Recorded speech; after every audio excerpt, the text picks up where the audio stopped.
تموج السطور لذكر ابن باز ويعلو على هامة الحرف نور، ويجري القصيد ليحكي الحياة حياة الإمام التقي الصبور.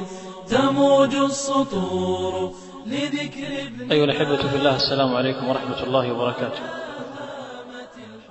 واسمحوا لي أن أنقل لكم قصة قبل أن نبدأ بدرس اليوم من عجائب ما ورد عن الإمام ابن باز رحمه الله تعالى.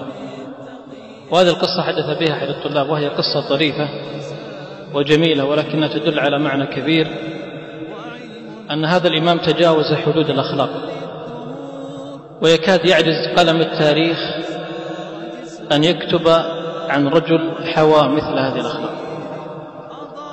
القصة يرويها أحد طلاب الشيخ، يقول: كان الشيخ ذات يوم يصلي في الليل في بيته، فقفز لص على بيت الشيخ عبد العزيز بن باز. الشيخ عبد العزيز كان بيته طبعا في الرياض، كان له سور، يعني لا فلة، وكان السور قصير قبل أن يرفع السور. المهم الشيخ فطن فسمع مثل صوت سقوط أحد من على سقف المنزل، فأكمل صلاته وأخبر أحد الأبناء بذلك، فقام أبناء الشيخ وفتشوا، وفعلا وجدوا هذا الرجل باكستاني الجنسية. أحضروه عند الشيخ بعد أن تم ضبط هذا اللص. أول ما قال الشيخ قال: أيقظوا الطباخ. قالوا: يا شيخ ليش؟ قال: أكيد هذا جوعان. وفعلا تم إيقاظ الطباخ وصنع طعاما لهذا اللص.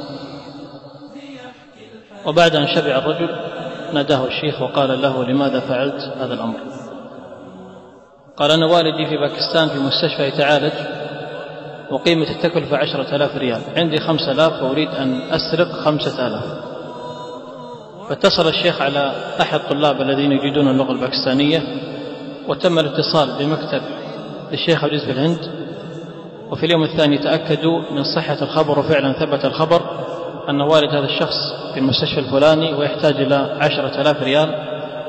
فقام الشيخ رحمه الله تعالى وتبرع بعلاج والد اللص على حسابه الخاص، فدفع الشيخ 5,000، ثم أعطى هذا الرجل أيضا 5,000 لأنه قد يحتاج إليه.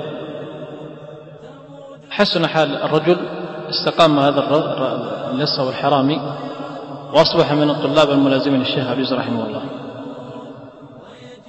مرت الأيام وتوفي الشيخ رحمه الله. الرجل لم يستطيع أن يتحمل وفاة الشيخ، فكان يغشى عليه 3 مرات أمام الناس الباكستاني. يقول هذا الطالب وهو يروي القصة، يقول: كنا إذا دخلنا إلى الآن إذا دخلنا مسجد الشيخ عبد العزيز رحمه الله، الباكستاني سكن نفس الحي، كنا إذا دخلنا المسجد بمجرد أن يرانا يغشى عليه مباشرة ويبكي. قلت: إلى أي درجة وصل خلق هذا الإمام رحمه الله تعالى؟ يدخل اللص لكي يسرق من الشيخ عبد العزيز رحمه الله، ويخرج اللص وقد أعطاه الشيخ فوق ما يريد، كان يريد 5,000 أعطاه 10,000، ويصنع له الطعام ويكسب قلبه ويدنيه منه حتى أصبح من طلابه. أي خلق وأي سماحة وأي إبداع في الأخلاق وصل إليه هذا الرجل.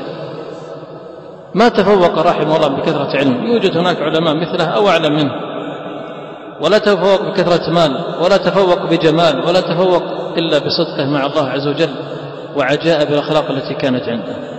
قد يسيء لك أحد من الناس، قد يسيء لك أحد من الناس أو يؤذيك بكلمة أو بموقف، ونتمنى أن تتذكر هذه القصة ولا تنساها.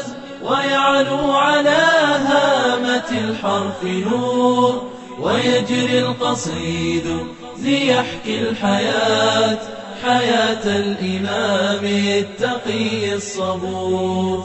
حياة تسامت بنور اليقين، وعلم أضاء بكل الدهور، كفيف وأبصار جسر النجاة، وكم من بصير أضاع الجسور، وكم من بصير أضاع الجسور. تموج السطور لذكر ابن باز ويعلو على هامة الحرف نور، ويجري القصيد ليحكي الحياة، حياة الإمام التقي الصبور.